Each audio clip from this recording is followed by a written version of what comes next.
s'il y a bien une personne qui doit être formée, c'est celui qui va édicter l'orientation de la France et édicter la loi. C'est vraiment une démarche qui est partisane. Le maître mot, c'était d'être ouvert à tous. Quel que soit le parti, les députés sont les bienvenus pour venir nous voir. Quasiment 20%. C'est le nombre de députés qui considèrent que l'humanité n'est pas responsable du réchauffement climatique. Ça, c'est un chiffre donné par l'ADEME dans un rapport en 2020.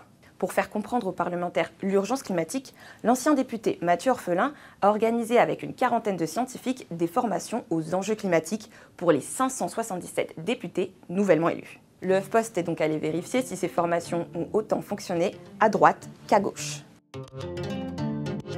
Lundi, premier jour, c'était présentation du projet avec conférence de presse, interview des scientifiques et surtout beaucoup de journalistes. Il n'y avait que ça en fait. La seule députée qui a fini par venir, c'est Danielle Simonet de la France Insoumise, vers 17h, quand ça se termine. On est en plein déjà dans le changement climatique et qu'on envoie des manifestations comme on a pu le voir la semaine dernière. Mardi, c'était Jean-Luc Mélenchon, accompagné des autres députés de la France Insoumise, mais les écologistes sont également venus en masse, puisque 16 députés du groupe sur 23 ont suivi la formation.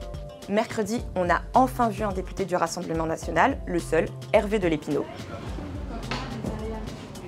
Du côté des Républicains aussi, c'était désert. Donc avec ma collègue Jade Tousset, qu'on voit là à l'écran en train d'interviewer un député LFI, on est allé à l'Assemblée nationale pour leur en parler.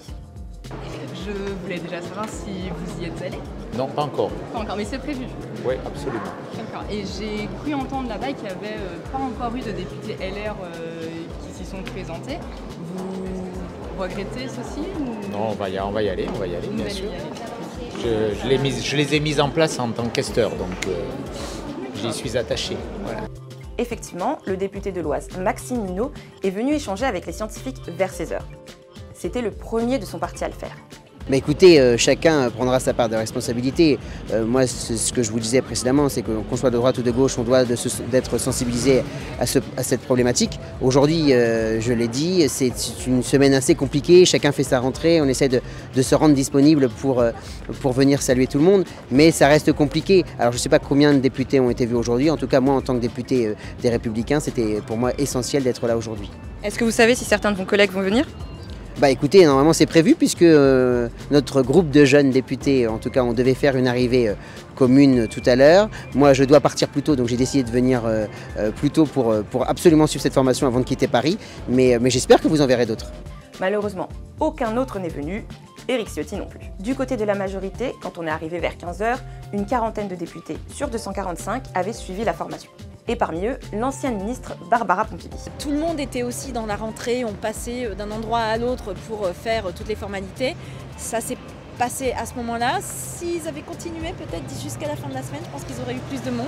Et en tout cas, moi j'ai passé le mot à beaucoup de mes collègues pour leur dire que c'était une belle initiative. Au total, au bout de ces 3 jours, ce sont 154 députés sur 577 qui sont venus se former aux enjeux du dérèglement climatique. Dans le détail, il y a eu un député du Rassemblement national, un député des Républicains, un député d'hiver droite, un député d'hiver gauche, 70 issus de la coalition de la NUPES et 80 de la majorité présidentielle. Ces écarts entre les groupes parlementaires vous surprennent?